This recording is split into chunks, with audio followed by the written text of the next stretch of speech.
Não foi ainda. Será que foi? Foi! Bom dia, boa tarde, boa noite. Meu nome é Luiz Maia. Aqui do meu lado, meu amigo professor Luiz Kerlin. Este semestre especial, nós somos responsáveis pela disciplina Economia de Empresas, aqui na UFRPE. É sempre um prazer a gente estar aqui. Hoje é a última aula para nós da sexta-feira e a gente fica até mais alegre, né, Kerlin? Fica, opa, beleza. Mas estou brincando. É muito bom a gente sempre estar com vocês.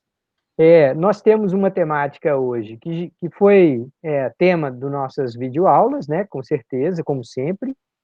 A gente acabou postando com um pouquinho de atraso e também está com um pouquinho de atraso no questionário, mas a gente também tem visto, né, Kelly, a vantagem da tecnologia é essa. A gente tem visto e a prática dos alunos é essa mesmo, de participar do encontro presencial, entre aspas, aqui da sexta-feira, e depois assistir os vídeos e depois fazer os questionários, tá? Então, a gente sabe que essas coisas ainda estão em tempo. Eu queria combinar aqui, Kelly, como é que vai ser a nossa aula de hoje. A gente pode tirar algumas dúvidas do questionário 5, se alguém tiver, quiser que a gente volte a alguma questão, e a gente pode fazer um comentário geral sobre a importância desses contratos, a distribuição de risco entre as partes do contrato, o conceito de renda residual, que às vezes é um pouquinho, né, novo, as pessoas ficam um pouco inseguras. Estou pensando nessas duas partes, o que você acha? Tem mais alguma? Vamos ver se aqui no chat eles propõem mais alguma. Eu penso, é assim, muito semelhante. Eu acho que deveríamos começar de uma maneira mais aberta agora, que na verdade não é nem começar, continuar, porque muito antes da gravação a gente já vem fazendo tudo isso. Então, vamos discutir agora um pouco da importância dos contratos, da teoria dos contratos, depois a gente vai ao questionário, discutir o questionário, e isso geralmente abre para discussões. Eu também quero fazer um comentário sobre os vídeos. Quer dizer, os vídeos são uma parte também importante do curso. Tem vídeos novos aí ligados a contrato. Eu acho que na aula da manhã a gente perdeu a oportunidade de falar mais sobre os contratos, sobre aqueles vídeos. Eu acho que, digamos, na parte final do curso, você poderia falar um pouco sobre essa parte dos contratos, no caso do petróleo no Brasil. Acho que é um caso muito importante, importantíssimo até. Então, poderíamos falar sobre isso. Mas tem muitos vídeos, por exemplo, eu mesmo achei um vídeo extraordinário sobre verticalização da empresa, que é o caso da Apvida, mas não passou na censura de Luiz e não o vídeo Não foi bem assim, não. não A não gente perdeu o time. mas tem muito material importante aí, material interessante. É claro que vocês conhecem outros materiais, todo mundo tem o que fazer, tem outras coisas para fazer, mas a disponibilidade desse material não é aleatória. A gente não está pegando vídeos aleatoriamente, pondo ali, não. Não, são vídeos que realmente que agregam, né? Agregam, digamos, aspectos práticos às teorias que a gente está discutindo aqui. Por exemplo, esses vídeos que tem aí sobre petróleo são fundamentais para entender a teoria dos contratos. Acho que, no final, acho que Luiz perdeu na aula de hoje a oportunidade maior quando viu a aula estava acabando. A aula já durou mais de 2 horas, aí não tinha mais como continuar. Mas acho que agora a gente não deveria perder esse tempo, não, e você fazer esse comentário, fazer isso. A gente fazer essa introdução, o questionário, e você partir para aquela parte de contratos, dos vídeos, que é um estímulo a ver os vídeos e também um estímulo ao se ver que essas teorias servem para você entender problemas complexos, como esse problema de políticas de contratos da Petrobras, que tanta discussão causa, né? Beleza. Então, eu diria que os contratos são uma parte importante da relação agente principal, né? Porque a gente sabe qual é o problema da relação agente principal, os problemas custos que isso causa, né? por conta da divergência de interesses da utilidade dos dois agentes, do agente do principal, e o fato da informação assimétrica, né? Então, você precisa resolver esses problemas, porque uma coisa é eu poder observar diretamente, né? E outra coisa é eu não poder, quer dizer, você tem uma parte da informação que a outra parte não tem. O principal não tem como ver diretamente o resultado do agente, na maioria das vezes. Você também pode, em algumas situações, você pode ver um gerente de uma empresa e um subgerente ou empregado que trabalha com ele, é uma relação agente principal que é muito mais facilmente observável. Mas a relação, digamos, do CEO com o controlador, o controlador da empresa, isso não é ele não pode ver diretamente a ação do CEO.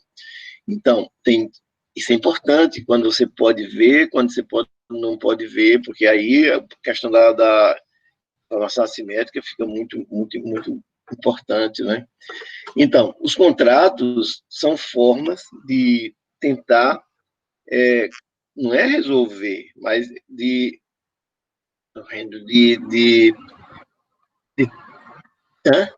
lidar, com esse problema, porque, veja, imagine que você vai contratar alguém que você pode observar o desempenho dela. Vamos imaginar um caso comum no Brasil, onde nós contratamos, também nos Estados Unidos, em outros lugares, na Europa menos, de você contratar uma pessoa para fazer parte do seu serviço doméstico, serviços, vamos dizer, de limpezas mais detalhadas e tal. Isso é comum no Brasil, que se pague para fazer alguém para fazer esse tipo de serviço. É um serviço que você pode observar diretamente se a pessoa está se empenhando, não está se empenhando e tal. E aí tem um mecanismo fácil de você contratar numa situação como essa, muito simples. Você paga a essa pessoa quanto para fazer isso? Você paga o custo de oportunidade dela, do trabalho dela. O que é o custo de oportunidade dela? É o máximo que ela poderia ganhar no outro, fazendo trabalho, digamos, para outra pessoa. E é assim que se paga. E é assim que as empresas contratam também esse tipo de trabalho facilmente observável. É por isso que, quando você vai contratar alguém para ser caixa, ou vai ser para trabalhar alguém para trabalhar na logística, em expedição, ou vai fazer esse tipo de trabalho mais observável, geralmente você oferece a ela o custo de oportunidade dela. Como é o custo de oportunidade? O salário que o mercado paga para uma pessoa com aquelas qualificações. Então, esse é o custo de oportunidade daquela pessoa. Aí é um contrato relativamente simples. Mas, se você não pode observar como, voltando para o grande tema, um controlador do, do, da empresa, o dono, vamos chamar assim, dono, controla a empresa, e o CEO, que executa o que é o agente, então, essa é a relação mais complicada, porque você não pode estar vendo diretamente aí, tem vários fatores. E, além disso, tem um fator que a gente chama, importante, chamado estado da natureza. Então, você pode contratar um CEO e ele ter um resultado muito ruim, digamos, muito ruim em termos de meta. A meta dele era fazer crescer 10% e ele conseguiu que a empresa caísse 10%. E pode ganhar um grande prêmio por isso, todo mundo bater palma. Como assim? Como assim? Agora na pandemia. Uma empresa que iniciou o ano com a meta de crescer 10%, pode premiar seu CEO esse ano se ele decrescer somente 10%. Por quê? Porque o estado da natureza se alterou dramaticamente nessa situação. Então, existe isso também, o estado da natureza. Então, a gente já viu isso na aula, que existem formas de tentar minorar o problema do estado da natureza. Ao invés de criar metas absolutas, cria metas relativas. Diz para o CEO, teu prêmio está associado ao desempenho das empresas, a média dos nossos maiores competidores, dos nossos 3 maiores competidores, do nosso maior competidor, e por aí vai. ou associar isso aí a desempenhos de toda a indústria, dizer, ó, vamos ver se nós vamos aumentar ou não o nosso share no mercado. Então, o cara pode decrescer 20% as vendas nesse semestre, nesse ano, e, no entanto, ter um excelente desempenho. Eu acho que no mercado de restaurantes isso vai acontecer com toda certeza. O cara perdeu 20% das vendas dele e aumentou o share. Ele vai ter uma participação maior naquele mercado. Eu vendo pizza. Vamos pensar, indústria de pizza. Indústria é a palavra como os economistas falam. Uma indústria de pizza, o segmento de pizza. Então, você pode chegar no final do ano e a empresa ter Domino's, aqui nessas McDonald's da vida, nessas coisas aí. E, pô, você vendeu nessas pizzas da vida aí, pizza, né, McDonald's, Pizza Hut, esses negócios aqui. Esse ano, o cara 10% a menos do que vendeu ano passado, em 2019. E todo mundo fazer festa. Por quê? Porque ele pode ter aumentado a participação da empresa dentro do segmento de pizza. Por quê? Porque os outros foram muito piores do que isso. Então, essa é uma das maneiras de você tentar, mais ou menos, não é nem gerir, Luiz é quem sabe a palavra para Turrendo, mas eu não sei não. Para lidar com esse problema do estado da natureza. Mas não resolve. O estado da natureza é sempre uma incerteza. Então, grande parte dos cursos de agente principal, grande parte não, uma parte relevante do curso é como desenhar esses contratos. E, para isso, tem que ter um pouco de estatística, um pouquinho só de escolha sob condição de incerteza, que geralmente se estuda em micro 2, micro 3, dependendo do tipo do currículo de onde se estuda. Mas eu tenho dado isso tem sido dado no curso, mesmo em administração. Os alunos aprendem e fazem isso e tal. Só que, nessa condição atual, nós decidimos que não vamos deixar de lado essa parte mais matemática. Mas, de todo modo, na aula está ofertada a parte mais matemática. Os alunos que tiverem interesses em ver a parte mais matemática dos contratos também está lá. Não faz parte da... Fiquei quase bom da gripe, Luiz. Então, os alunos... O que ele está dizendo é que as fichas de aula, se você quiser beber uma água, as fichas de aula, elas estão completas. Mas na aula mesmo que a gente gravou, a gente parou no slide 10. E a gente falou assim, não, aqui a gente... os outros 8 ou 9 slides que tinham lá, entrava uma espécie de uma ilustração matemática da teoria, né, da utilidade esperada e tal.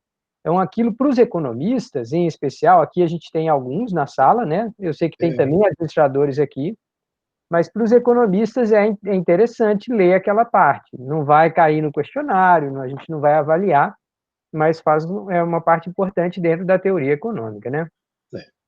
Pronto, então os contratos são coisas importantes e geralmente a gente classifica os contratos, tenta pôr os contratos e chama um contrato ótimo quando ele atende duas condições. Uma condição que é ser aceito pela parte. Então, vamos dizer, um principal prepara um contrato, esse contrato tem que ser aceito pelo agente. Se não for aceito, não tem jogo, nem jogo tem. Então, o contrato tem que ser aceito.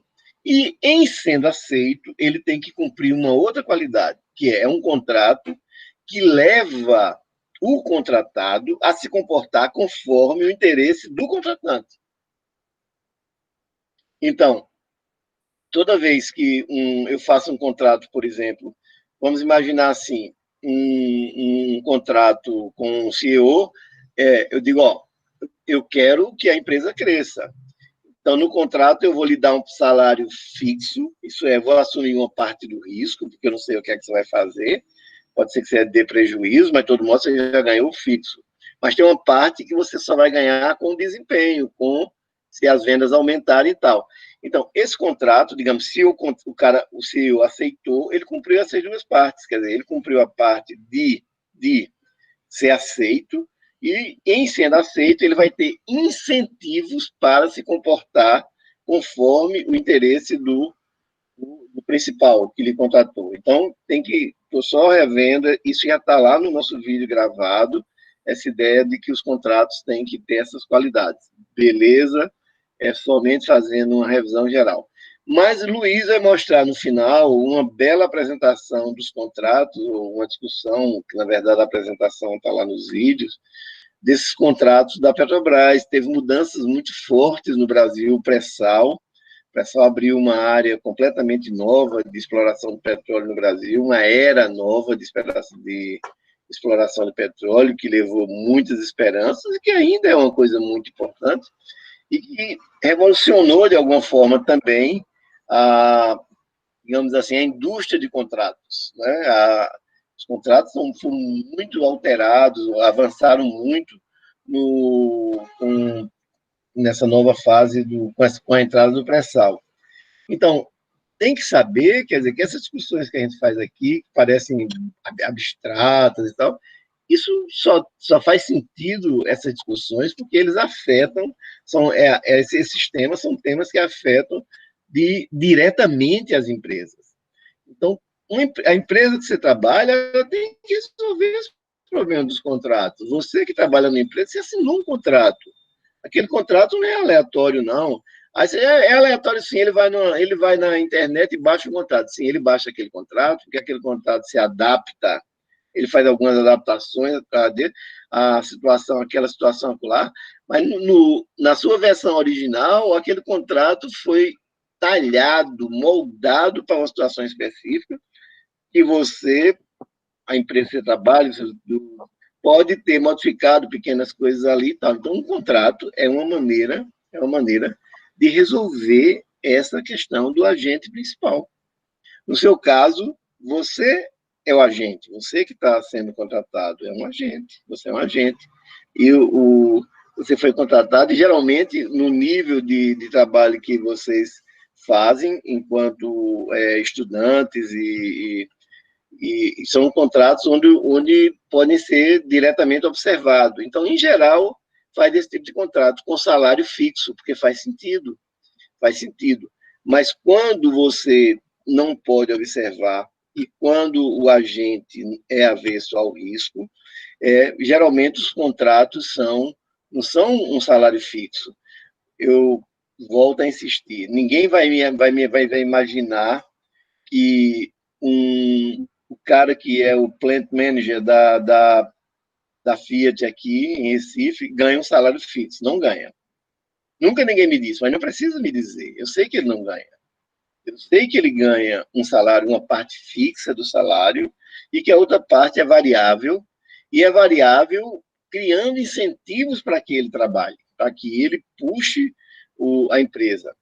Porque se a Fiat fizesse com ele um contrato do tipo um salário fixo, o mais provável é que, por qualquer gripezinha besta como essa minha, ele dissesse assim, não vou trabalhar amanhã não, porque eu estou gripado e tal. Ou uma namorada que ele arranjasse um fim de semana, ele diz, não, vamos espichar até segunda, até a hora do almoço da segunda, eu chego na fábrica segunda de tarde e resolvo e tudo. Porque é assim que nós somos, é assim que é assim nós respondemos a incentivos, claro, inclusive incentivos morais. Estou dizendo que esses incentivos não incluem, vocês vão ver no final do curso, incentivos morais são coisas importantes.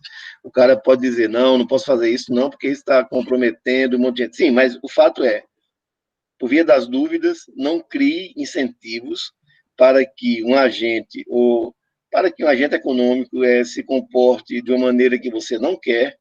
Então, não crie incentivos para que ele se comporte assim. Né? Não crie, não. Então, um contrato, você não deve pagar um salário fixo a alguém que depende fortemente, o estado da empresa depende fortemente do desempenho dele. Então, é isso que se faz, um contrato. Agora, como é um contrato onde tem uma parte fixa e uma parte variável. Mas, imagine, se você pegasse um aloprado um aloprado genial, que o mundo tem muitos desses aloprados geniais. Podia um aloprado genial chegar na Fiat e dizer assim, ó, eu pago a vocês 100 milhões por ano, 120 milhões, todo mês boto 10 milhões na sua conta. E esse negócio aqui eu cuido, eu cuido. Quer dizer, seria um aloprado, estou falando de 100 milhões, porque eu não tenho dimensão, mas pode ser até 1 bilhão por ano, não sei. Um aloprado genial, por dizer, ó, por quê? É um cara que não indiferente ao risco, o risco para ele não é problema, ele assumia toda a responsabilidade e ia tocar aquele negócio. Mas isso não é uma coisa comum.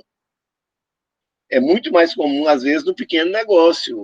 O cara tem uma barraca na feira e quer sair e diz, ó, tu fica aí e me dá, por semana, você me dá R$ 500 por semana.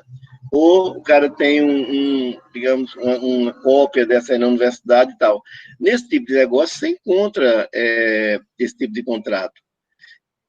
E, ao dizer isso, quero colocar uma característica importante dos contratos sobre os quais nós estamos falando. Os contratos não são entes necessariamente formais.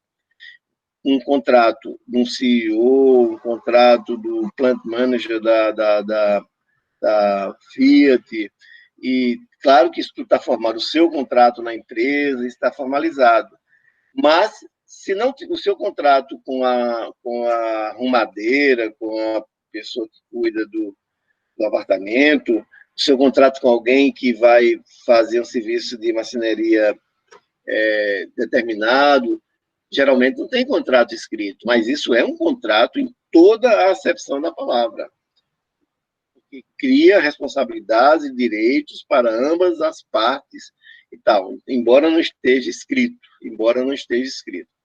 Pois bem, estou fazendo tudo isso de contrato, porque os contratos realmente são uma parte importante das empresas. As empresas vivem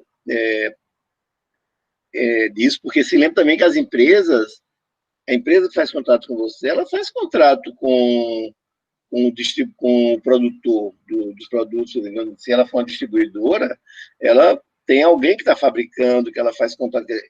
Contratos são uma coisa fundamental na empresa. Tão fundamental, que essa teoria do agente principal leva ao que se chama uma teoria da empresa, chamada teoria da empresa como um locus de contrato. Locus, a palavra latina, no sentido de um local. Então, é como se eu olhasse para a empresa não é nada, não é prédio, não é nada. A empresa é um conjunto de contratos.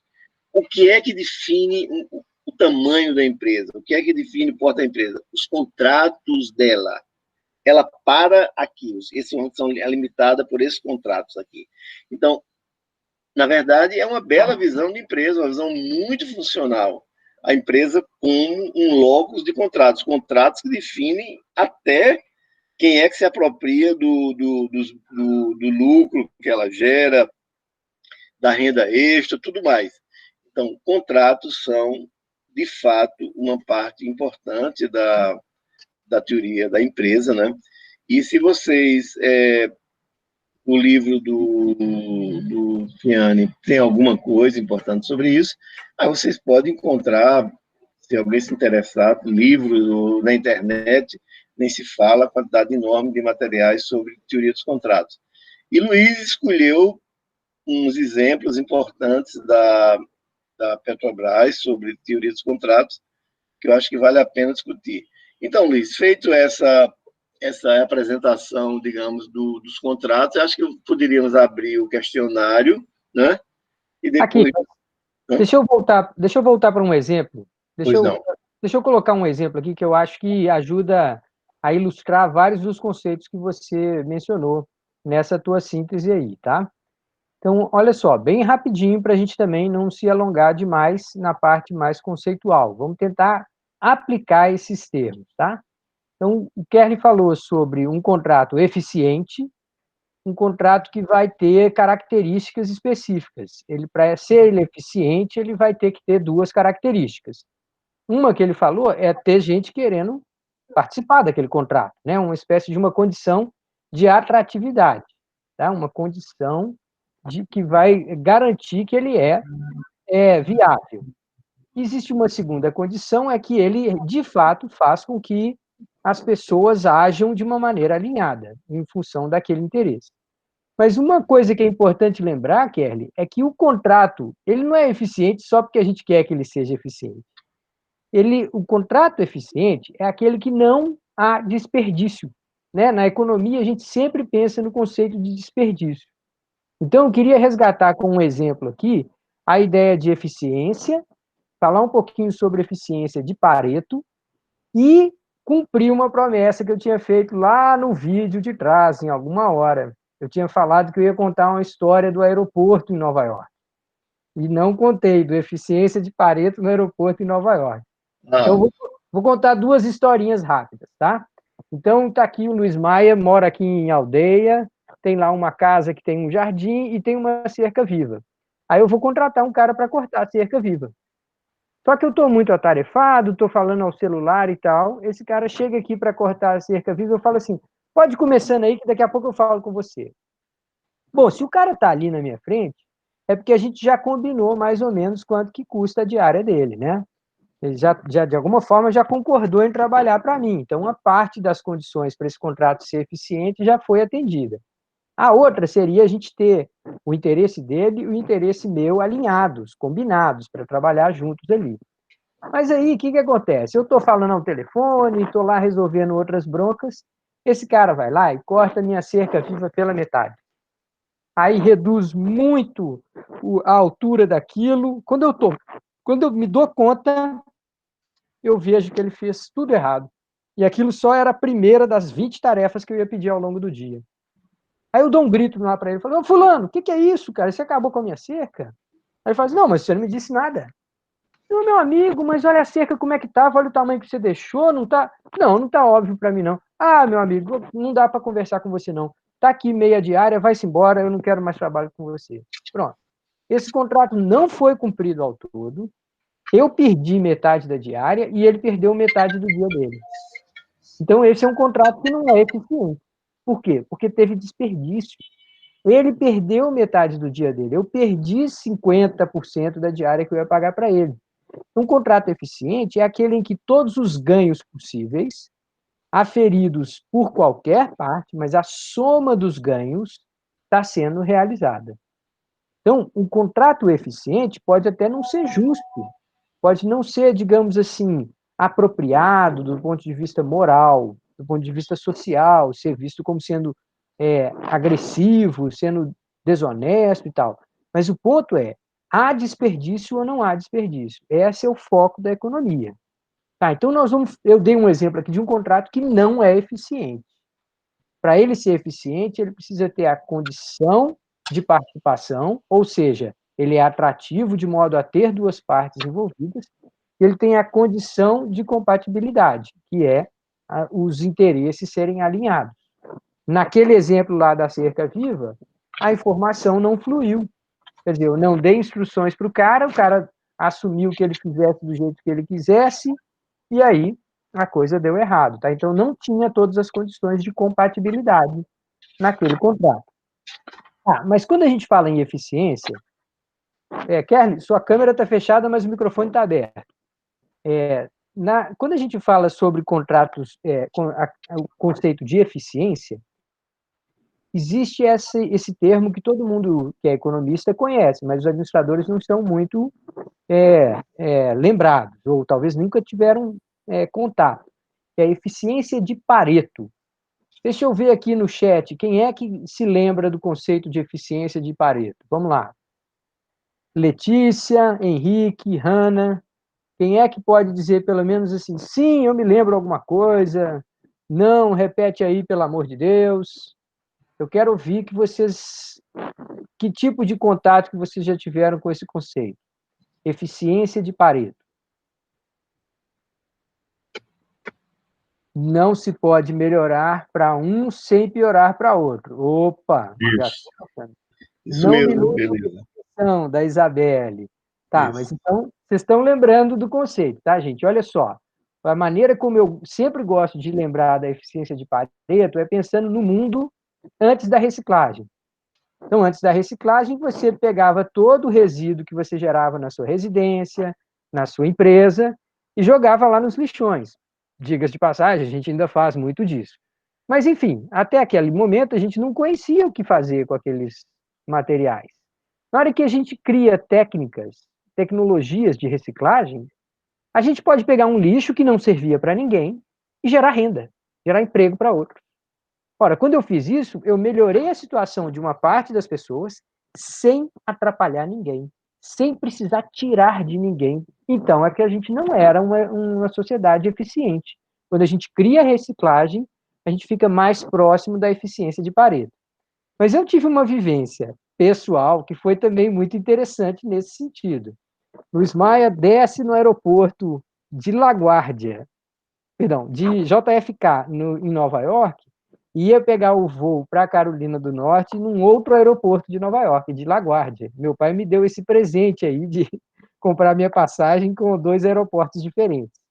Então, primeira vez que eu estou saindo do Brasil, eu chego num aeroporto com aquele monte de tralha, violão debaixo do braço, 2 malas, mochila, casaco, aquela coisa toda, frio a beça, e eu tenho que ir para uma fila de táxi para ir para o outro aeroporto. Aí, enquanto eu estou na fila de táxi, estou lá esperando, todo mundo esperando. Chega uma hora que você tem que sair para o frio, fica no frio, andando na fila e aguardando. Na hora que eu estou quase chegando, na iminência de ser a minha vez, na hora que o último táxi sai, que vem chegando o próximo, vem um nova-iorquino desesperado, gritando e abalando os braços, falando assim: eu preciso ir para o outro terminal, eu vou perder meu voo, eu vou perder meu emprego, deixa eu pegar esse táxi. E aí o brasileiro, bonzinho, que não quer confusão com ninguém, está chegando ali, não sabe quais são os direitos dele, Mineiro. fala assim, não pode ir na minha frente. Na hora que eu faço sinal com a mão, dizendo que o nova-iorquino desesperado pode ir pela frente, o cara de 2 metros de altura, deste tamanho, que toma conta da fila, vem andando para o meu lado, bravo, e fala assim, você deu sua vez a ele? Lá para o final da fila. Sim, mas peraí, o cara estava desesperado e falou assim, se você deu sua chance a ele, você vai lá para o final da fila. Eu falei, eu não vou para o final da fila. Eu falei assim, você vai sim, porque você não vai pegar esse táxi aqui. Eu falei assim, então sai o cara. Aí o cara já estava jogando a mala dele dentro do carro e tal, e aquela confusão, todo mundo gritando. Aí saiu o motorista indiano e fala assim, entram os dois no carro, eu deixo esse miserável no terminal dele e sigo com o passageiro. Aí todo mundo olhou um para o outro, olhou, beleza, e fomos, e resolvemos. Tá, agora, por que que esse cara de 2 metros de altura mandou eu voltar? É só porque eles são muito rigorosos com as regras nos Estados Unidos? Não, porque ao ceder a minha vez ali, eu estava perdendo, eu pessoalmente, perdendo 15, 20 segundos da minha vida. Só que a pessoa que estava atrás de mim, imediatamente depois, também estava perdendo 20 segundos. A outra pessoa também estava perdendo 20 segundos. A outra também estava. A fila de 200 pessoas, cada um estava perdendo 20 segundos. Para que um miserável, atrasado, conseguisse a fila dele. Então, não é eficiente. A gente não pode deixar. A eficiência tem que ser preservada. Por sorte, a gente teve ali um indiano mais sábio que todo mundo que falou: olha, há uma situação Pareto superior. Eu consigo melhorar a situação desse miserável sem atrapalhar a de ninguém. E aí deu-se a solução. Nessa época eu já sabia um pouquinho de eficiência de Pareto, mas eu nunca tinha tido uma aula tão boa, tão ao vivo assim. Tá, então, o meu ponto aqui com esses exemplos é falar assim, a gente estuda contratos para que eles não sejam eficientes. As duas condições que o Kerley deu, né, a condição de primeiro, a condição de participação, que é que tem que ser atrativo para ter duas partes envolvidas. E a segunda, a condição de compatibilidade, ou seja, que todas as cláusulas estão ali de modo a alinhar o que cada um está fazendo, o que cada um entende, como que o ganho vai ser gerado. Sem essas duas coisas, os contratos tendem a gerar desperdício. Eu acho que mais forte ainda, que incentive a que o contrato seja cumprido, né? Pois é. Que o Porque tem cara um trabalha comportamento em oportunista. função dos interesses do É. principal, nesse caso. O perigo é o oportunismo. É o cara falar assim, Sim. ó, meu amigo, ó, você não me deu instrução, eu cortei do jeito que deu. Quer dizer, o cara pode ter feito isso também, pouco se lixando, né? Falar, vai ter que me pagar. Ele não falou nada. Né? Então, a gente pode criar o espaço para um comportamento oportunista, porque às vezes não é nem só um desperdício, digamos assim, acidental. Sim. É um desperdício no sentido de alguém tomando do contrato em geral recursos e capturando para ele, sem que aquele contrato tenha o bom fim, né? Tá. Certo. Eu acho que a gente Que, deveria ir para o questionário, são 7h30, né? bora. Agora, deixa Questionário. eu ver se tem perguntas, né? Tá. Quais perguntas, se é que algumas perguntas do questionário, do quinto questionário, gente? Quem aqui já tentou, já começou a trabalhar nele? Ou se não, ainda não começaram, também a gente não vai corrigir uma coisa que vocês nem tentaram ainda. Então, ou pelo chat ou pelo microfone, expliquem aí para a gente como é que vocês estão em relação ao quinto questionário. Ó, já tem gente que A pediu última do a quinto. última do quinto. O Henrique fez ontem, a Isabela O Libério. Bela também fez, tá bom. Também já fez, professor. Maravilha. Então, vamos para a quinta questão, tá? Eu vou compartilhar minha tela aqui com vocês. E aí, a gente... Letícia também já fez. Legal. Só vieram os bons alunos hoje. Hum, Ó, já tem 55 respostas no quinto. Então, vamos lá. E eu estou vendo muita barrinha verde aqui. A maioria das pessoas acertaram. Então, vamos lá. Sobre as formas que a governança corporativa busca enfrentar os problemas da agência. Vamos corrigir a frase? Sobre as formas pelas quais a governança corporativa busca enfrentar os problemas de agência. Qual das... tá bom. Tá bom, tá certo, tá bom. Qual das afirmativas abaixo é falsa? Então, vamos lá. A primeira diz assim: auditorias externas, como o próprio nome revela, são exemplos de controle externo. Espera aí, gente. Aqui, se alguém marcou que essa era a resposta, é porque não prestou atenção ao final da frase, dizendo que a gente quer alguma coisa falsa. Auditoria externa, como o próprio nome diz, é uma forma de controle externo. Não tem dúvida nessa, não. Vamos ver a segunda. Ao contratar profissionais independentes e experientes para um conselho fiscal, a empresa está adotando boas práticas de monitoramento interno, que é o final, tá? Não está aparecendo aqui na tela, não? Deixa eu ver. Se eu consigo fazer aparecer. Oh, não está aparecendo mesmo. Não tem o que eu faço aqui, mas ele está dizendo assim: ao contratar profissionais independentes e experientes para o conselho fiscal, a empresa está adotando boas práticas de monitoramento interno. E aí muita gente, eu acho, que errou essa aqui, pensando assim: se o cara é independente, então é monitoramento externo. Gente, mas isso aqui não é uma pegadinha, tá? Essa aqui é uma questão importante. Qual que é a função de um conselho fiscal? A quem ele se reporta? O conselho fiscal não faz denúncia ao Ministério Público, o conselho fiscal não faz denúncia à polícia, não abre um processo judicial contra ninguém. O conselho fiscal serve aos donos. Ele é uma forma de controle interna, mesmo quando ele tem nos seus quadros profissionais independentes, tá, gente? Então, essa daqui é uma afirmativa verdadeira. Um conselho fiscal, mesmo com quadros independentes, eles constituem uma forma de controle interno. Aí a próxima fala assim: a existência de canais anônimos para denúncias constitui iniciativa de monitoramento interno, função que pode ter como referência a maior lucratividade da empresa ou uma boa relação com a comunidade. Não sei porque esse miserável aqui hoje resolveu não aparecer a frase inteira. Mesmo que eu coloque de outros tamanhos. Todas as vezes que eu estava pondo, ele aparecia tudinho. Ah, é aqui, pronto. A existência de canais anônimos para denúncias constitui iniciativa de monitoramento interno. Bom, aí tudo bem, né? Você pode ter canais anônimos de monitoramento interno. Função esta que pode ter como referência a lucratividade para os negócios e a boa imagem da empresa na comunidade. Então, vamos ver. Eu ter lá uma caixinha de denúncias ou uma linha de telefone, os americanos fazem muito isso, eles fazem uma hotline, uma linha de telefone que você liga quando você vê alguma coisa errada acontecendo na empresa e você tem garantia de anonimato, você pode fazer denúncia anônima. A expressão em inglês para isso é maravilhosa, é whistleblower, o soprador do apito. É o cara que sopra o apito para avisar, tem coisa errada aqui. Os Estados Unidos protegem o soprador do apito. Protegem, tem leis protegendo o denunciante. Então aqui a função, isso pode ter uma função de aumentar a lucratividade dos negócios? Claro. Internamente, se alguma coisa está acontecendo, você pode ter um funcionário da empresa que está subtraindo o patrimônio da empresa, levando coisas para casa.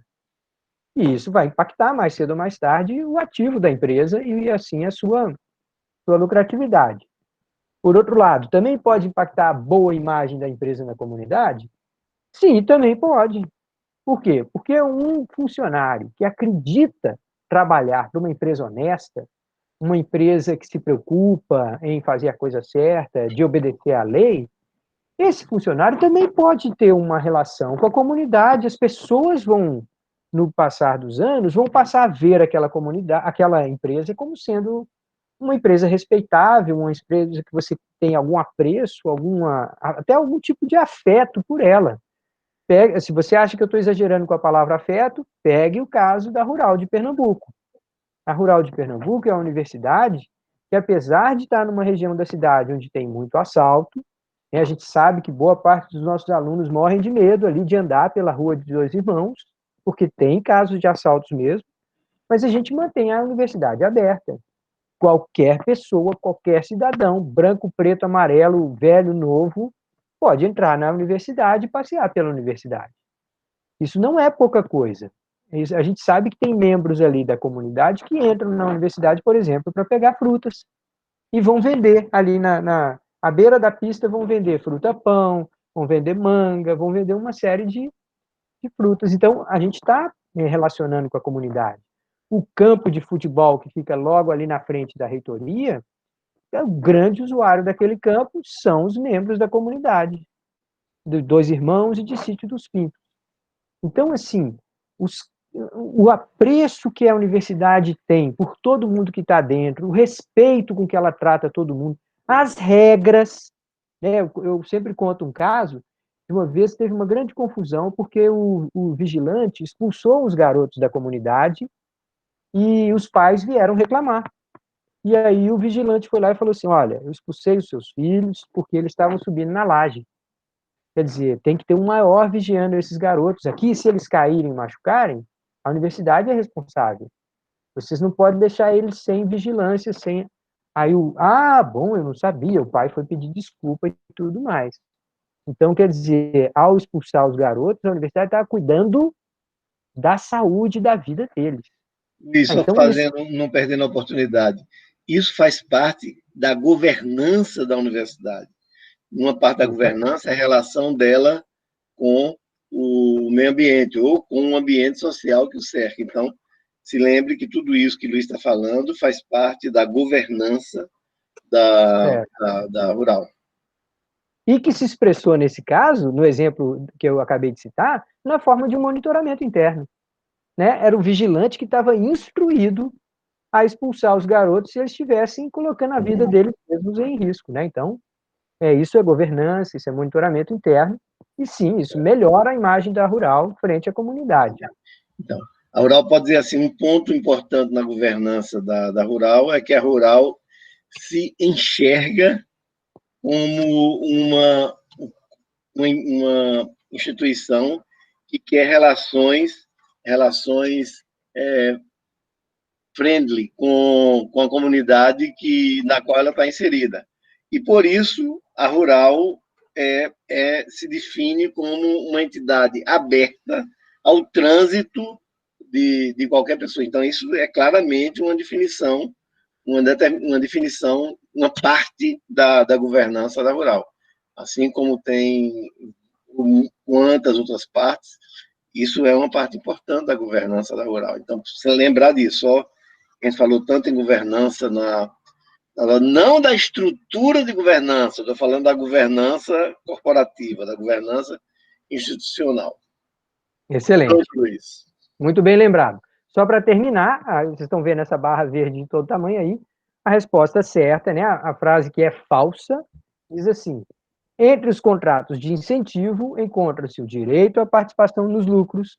Claro que o direito à participação nos lucros vai levar todo mundo a querer que a empresa venda mais. Os prêmios por superação de metas, mais uma vez, você está estimulando as pessoas a colocarem o interesse da empresa em primeiro lugar. E a terceira fala assim, despesas com equipamento de segurança. Opa, peraí. Na vida real, obrigar um funcionário a usar equipamento de segurança é uma luta. Ninguém quer. Se você visita um canteiro de obras, você vai ver que toda hora o mestre de obra tem que dar bronca. Falar assim, ó, esse teu capacete aí, ó, você está deixando ele de lado, vai colocar. Cadê a luva? Essa luva sua não presta, não serve para fazer esse serviço. Essa bota sua rasgada não pode. Ou você arruma outra lá no coisa, ou você vai-se embora. Então, quer dizer... Meu amigo Luiz, só fazendo um comentário sobre obras. Não esqueça a minha formação de engenheiro. Uma luta fazer o cara usar máscara nessa situação agora. É uma luta, porque, inclusive, se chega uma fiscalização e o cara está sem máscara, a empresa é multada. Mas é uma luta. Então, digamos, hoje você tem que dar um termômetro a cada um, ou fazer aquele termômetro de shot na testa, ou dar um termômetro, medir oxigenação, tudo isso, quer dizer. Agora, imagine a reação. Porque vacilou, o cara tira a máscara. Vacilou, o cara tira a máscara. Que é incômodo, realmente. O cara no trabalho físico danado com mascarado, mas é o jeito, né? Mas é isso que você está falando. Esse parte de equipamento de segurança não é algo muito bem visto, não é muito bem aceito, não. Beleza, Luiz.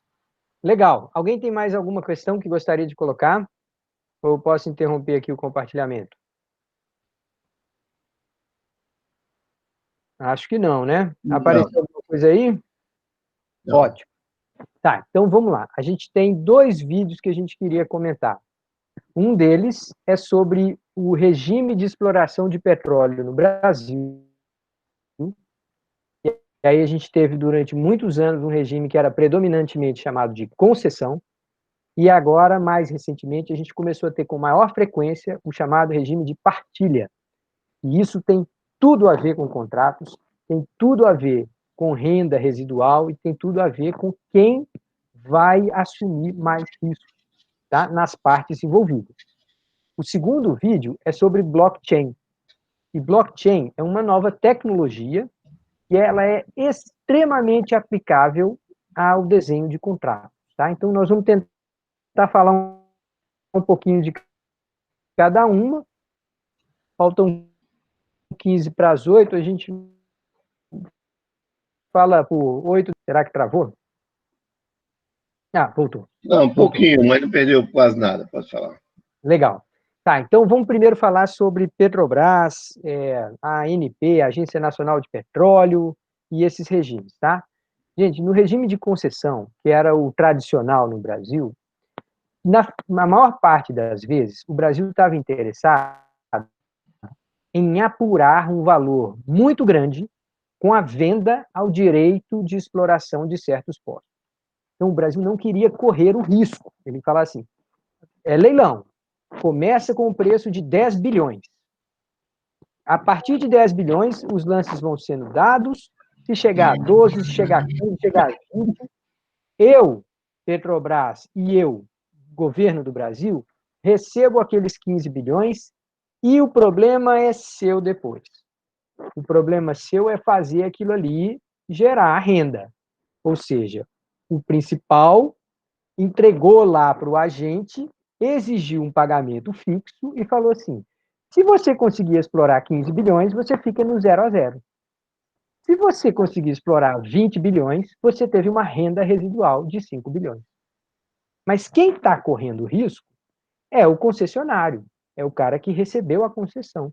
ele está correndo risco, portanto, ele tem a chance de ter um retorno maior, tá? O segundo regime, que está sendo mais comum agora também, mas muito em função do pré-sal, é o regime de partilha. No regime de partilha, o que, que acontece? A Petrobras entra como parte de um consórcio que vai explorar um determinado poço. Então, ali a Petrobras também tem que aportar recursos, a Petrobras também tem que aportar tecnologia, o seu conhecimento que foi acumulado durante tantos anos, né, explorando petróleo em terras profundas, e ela também corre risco. Então, para um investidor estrangeiro, uma empresa estrangeira, ela observa o regime de partilha e fala assim: aqui tem uma vantagem, tem uma desvantagem. Uma vantagem é que eu vou contar com o que já sabe a Petrobras. Eu vou contar com a tecnologia, o conjunto de saberes que ela acumulou, engenheiros extremamente talentosos que estão trabalhando e resolvendo os problemas de perfuração em 7 quilômetros de distância de uma maneira extraordinária. A parte ruim é que eu ganhei, a Petrobras vai levar o pedaço dela, o Brasil vai levar o pedaço dela. Então, a renda residual, digamos assim, está sendo compartilhada. O risco é Luiz, compartilhado, a renda residual é compartilhada. Luiz, queria fazer só para jogar na nossa concepção teórica. Um contrato, os contratos iniciais que o Luiz está falando, a gente pode fazer a analogia com aqueles contratos de arrendamento. Uma concessão tem tudo a ver com os contratos de arrendamento. É como se o Brasil dissesse assim, ó, eu te arrendo. Não é exatamente um arrendamento, mas é como se tivesse dizendo assim, eu te arrendo o, o poço para exploração. Você, você... Desculpe, desculpe.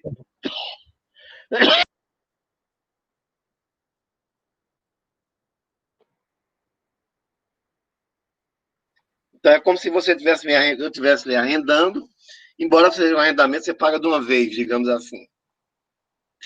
E no outro, não. Você está dividindo riscos. É aquele outro tipo de contrato, onde o que está o contratado, o agente, nesse caso a empresa estrangeira, pode ser brasileira também, eu digo, estrangeira no sentido que não é o Estado, é, ela está assumindo parte do risco, mas uma parte do risco também está com a Petrobras, né? Então, aqueles dois tipos, modelos de contrato que a gente falou antes se ajustam muito facilmente, com pequenos ajustes se ajustam, explicam essa situação. Uma situação primeira, onde todo o risco está na mão do, de que recebeu a concessão, que ganhou a concessão, que comprou a concessão, quer dizer, pagou aquele arrendamento ali por ali. Agora, se ganhar, ganhou, se perder, perdeu. A Petrobras não tinha mais nada a ver com isso. E no novo contrato, não. O risco é comum. Parte do risco está com a Petrobras, parte do risco está. Então, parte com o agente, parte com o principal. E no outro, todo o risco estava com o agente. Pronto, É. acho que é para voltar para a nossa terminologia dos contratos. Excelente. E assim, o que eu gosto muito daquele vídeo, Kelly, eu não sei se você chegou a vê-lo todo, mas que chega uma hora lá que o entrevistador fala assim: e qual que vai ser mais favorável? Qual que vai ser mais favorável para o Brasil? E o cara fala assim: qualquer um. Qualquer um, Qualquer um. Não dá para saber de antemão qual que vai ser mais não, favorável para o não. Brasil. Por quê? Porque ninguém sabe quanto que vai dar. Você pode ter estimativas mais ou menos seguras, você pode ter renda significativa nos dois contratos, você pode ter circunstâncias que o primeiro dá mais dinheiro, pode ter circunstâncias que o segundo dá mais dinheiro.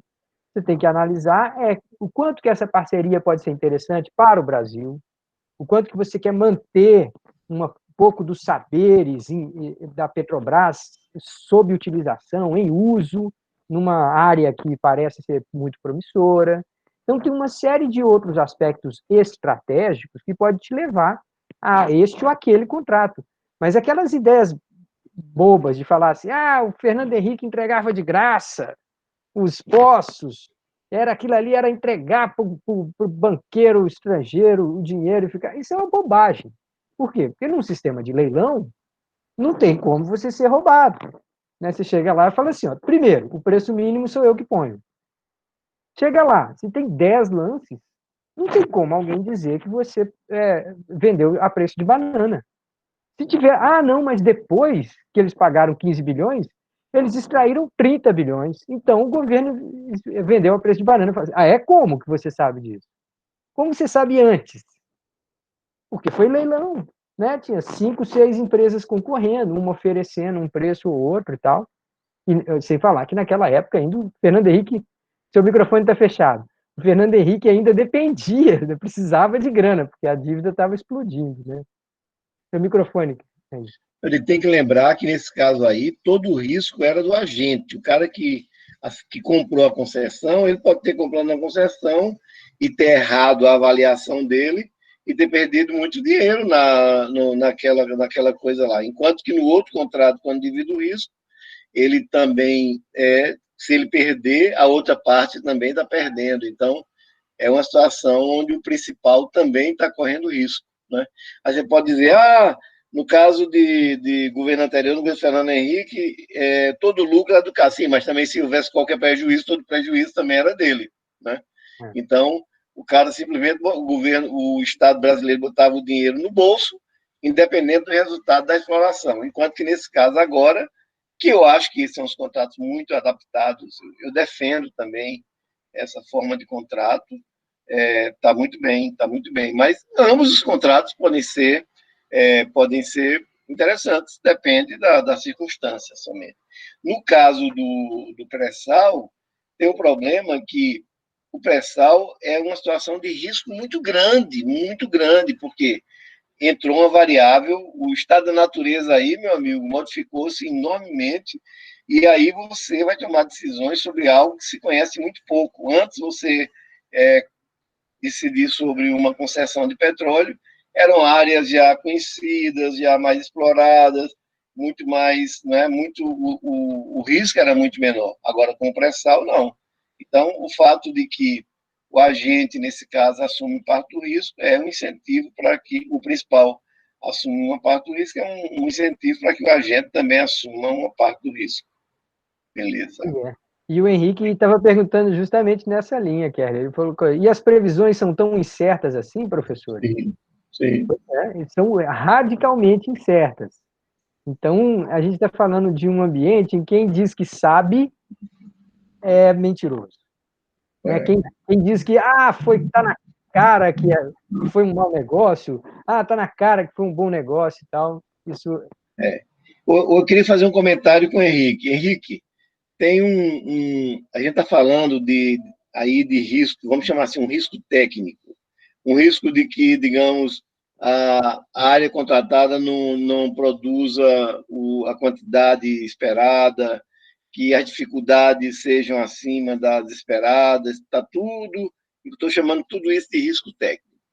Afora tudo isso, e mais importante que tudo isso, tem um risco de mercado, porque quem determina se aquele produto é explorável, em última análise, é o mercado, porque você pode ter a melhor tecnologia, assim, os engenheiros babarem de puta merda, a gente está conseguindo tirar o petróleo a uma profundidade dessa, aflorando aqui sem dificuldade, sem acidentes, que maravilha.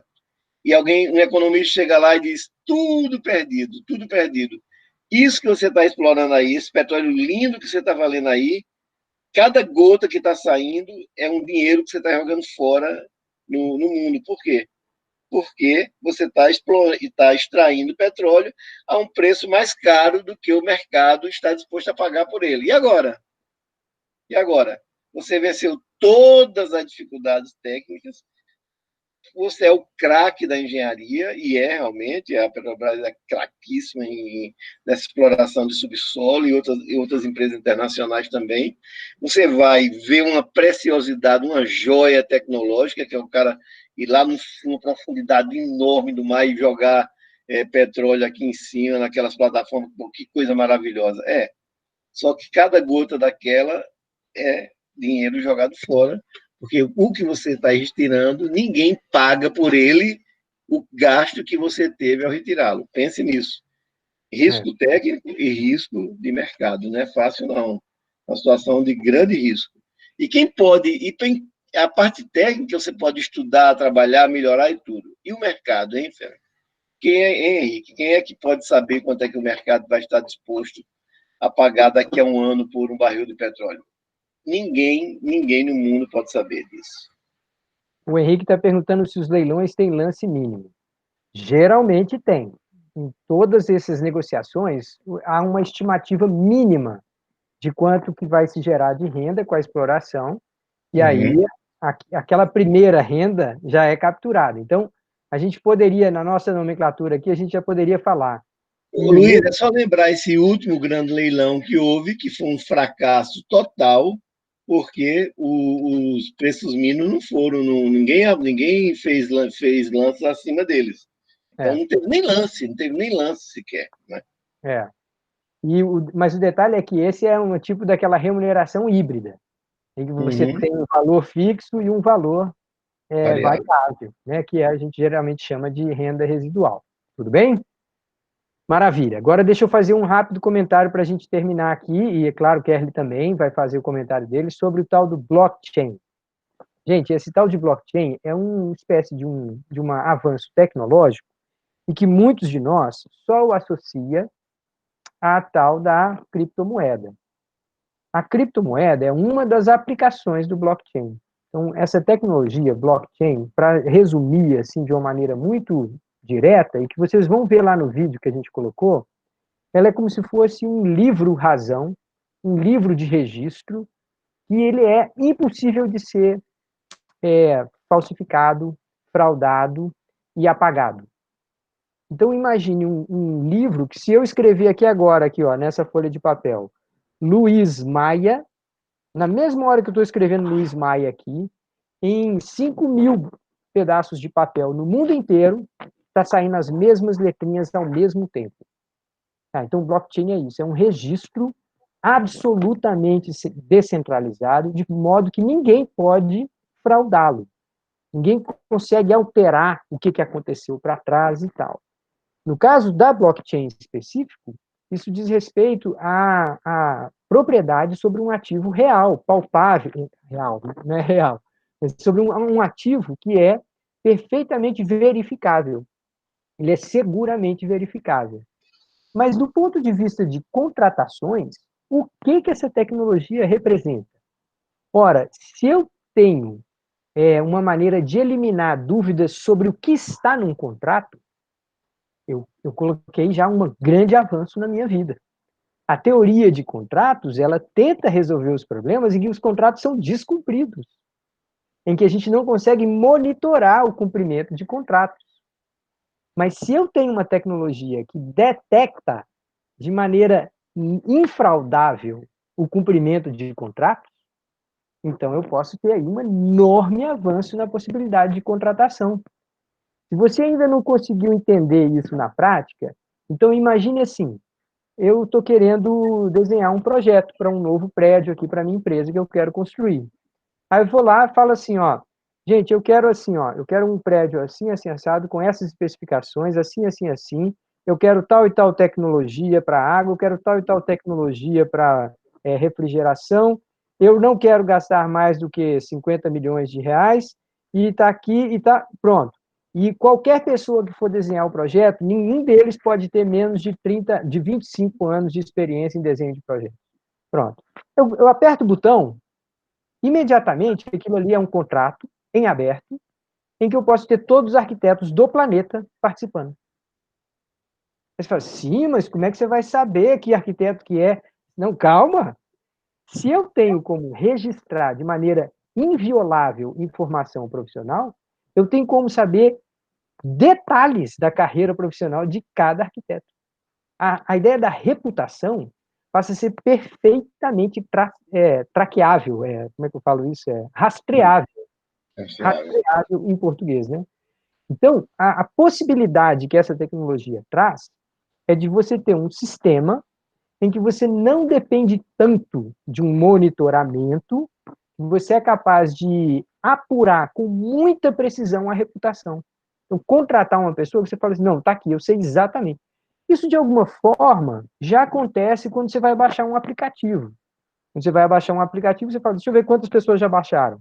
Ah, esse daqui 10 milhões, aquele ali 5 mil. Tá, deixa eu ver o de 10 milhões. Agora deixa eu ver aqui as 5 últimas avaliações negativas. Deixa eu ver as 5 últimas avaliações positivas. O que cada um disse? Eu chego e falo, pronto, esse aplicativo que eu quero. Tá? Esse grau de informação que eu posso ter antes de realizar o contrato é algo que passa a ser muito provável de se ter numa gama muito grande de contratos, uma vez que a blockchain entra em vigor. Então, vocês vão ver um vídeo lá, é um documentário com aquele Ronaldo Lemos, é uma figura famosa, está toda hora na televisão aí, mas ele mostra como que essas coisas estão saindo do papel já. Claro que ele está em Nova York, passeando pelas ruas de Nova York e contando casos de empresa assim, assim, assim, assado. Mas não existe nenhuma razão para a gente acreditar que esse negócio não está chegando aqui a qualquer hora. Eu confesso que eu vejo essa tecnologia com um misto de felicidade e alegria, e também com uma grande preocupação. Mas a minha preocupação tem muito mais a ver com um termo que vocês não costumam ouvir toda hora. Todo mundo costuma ouvir falar de inteligência artificial. E poucas vezes você escuta falar de burrice artificial. Porque se existe a inteligência artificial, existe a burrice artificial. E a inteligência artificial, ela é um algoritmo, ela é programável. Se você sabe o que é programação, você sabe que existem mil e uma maneiras de fazer coisa errada ao programar, de conseguir o resultado contrário do que aquele que você desejava. Então, assim, eu tenho um certo temor até que a gente tenha um bom emprego dessa tecnologia. Qual que é a sua percepção, Kelly? Eu não tenho essa visão assim sua desse medo, não. Eu acho que a gente tem os mecanismos, um deles, por exemplo, do Learning Machine, quer dizer, que é um mecanismo automático de aprendizado das máquinas, e acho que também é um tipo de coisa que eu não me preocupo, porque o que é inevitável, né? O que é inevitável, você não tem muito que estar preocupado, você tem que simplesmente dar onda. Acho que meu treinamento Zen me leva nessa direção. Quer dizer, isso é uma coisa, isso é um fluxo que você vai ter, todos nós vamos ter que surfar nessa situação.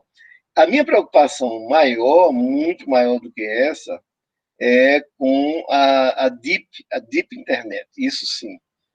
Isso me preocupa muito, porque eu sei que existe essa internet profunda que é realmente uma coisa, uma ameaça, inclusive uma ameaça à nossa vida privada, à nossa vida democrática e tudo mais. Acho que já discutimos, nós dois já discutimos muito sobre isso, e eu vou aproveitar a turma aqui para dizer que eu fiz pelo menos 2 previsões que graças a Deus, um ano depois eu estava certo.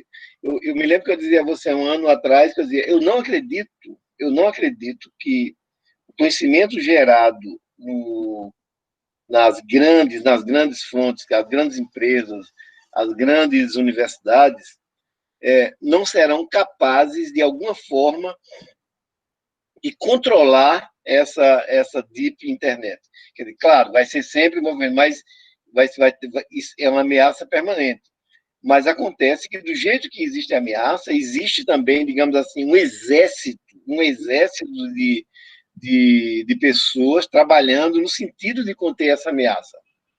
E eu acho que é muito, muito maior esse exército dos que trabalham para conter essa ameaça, entendeu? E eu acho que a gente está vendo isso agora.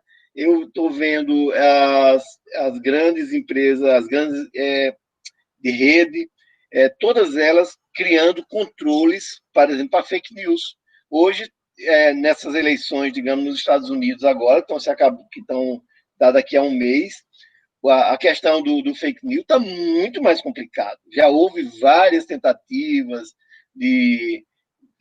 digamos, de intervenção até de outros países da mesma forma na campanha, isso está muito mais controlado. No Brasil, você vê que também essa coisa está muito mais controlada. Então, eu vejo nesse sentido, quer dizer, existe uma força muito grande, digamos, na deep internet, no sentido de retirar daí benefícios escusos, mas existe também uma força muito grande no sentido de manter o status quo. Agora, eu entendo a sua dúvida, porque eu tinha um amigo que sempre me dizia essa frase, faz muito tempo que eu não mais falo com ele, mas que eu não esqueço que ele me dizia: Kelly, o mal que a burrice faz ao mundo é muito maior do que a maldade faz. Muito maior. A maldade, a maldade tem consequências muito menores para a infelicidade humana do que a burrice. A burrice, você tá falando exatamente disso, do mal que a burrice pode causar. Eu não acho que você está exagerando, não. Realmente, quando eu vejo, às vezes, umas situações é, extraordinariamente, extraordinariamente produtoras de mal, por exemplo, agora mesmo na epidemia, não quero nem detalhar nada disso, mas quando eu vejo na epidemia o que aconteceu na epidemia, eu vejo que grande parte do mal que foi causado, que vem sendo causado, é causado pela burrice, simplesmente porque a, a gente não age pelos critérios da racionalidade, porque a gente não age pela razão. Quer dizer, eu não estou dizendo que a razão é tudo, a gente estuda economia comportamental e sabe tudo isso, mas sabe que isso tem que ser um guia, pelo menos. A gente, pelo menos, tem como objetivo agir de uma maneira razoável. E a burrice, não. A burrice não tem limite, a burrice não tem parâmetros. Então, a burrice realmente pode causar muito mal. Mas eu acho que uma coisa até confortável dizer que grande parte do mal do mundo é causado pela burrice. E estou vendo sua dúvida nessa ótica. Quer dizer, não é a maldade, mas a burrice pode causar você está falando, a burrice, como você está falando, a burrice artificial, como você falou da inteligência artificial, pode causar realmente um dano extraordinariamente grande. Mas tá bom, acho que ninguém quer entrar nessa discussão às 20h10 da sexta-feira. Tem mais gente aí querendo tomar uma cerveja, querendo se despedir, do que faz muito bem, que é capaz que até com minha gripe eu acabe fazendo algo Maravilha. semelhante. Merecido. Beleza, Muito bem, gente. Muito obrigado aos que estiveram aqui conosco. Quem estiver assistindo esse vídeo depois, continue acompanhando, não abandone o curso, vá atrás do questionário. Um bom final de semana, um abraço para todos e para quem quiser, a gente vai estar aqui por mais uns minutinhos ao interromper a gravação, tá? Mas um abraço para todos e até a próxima.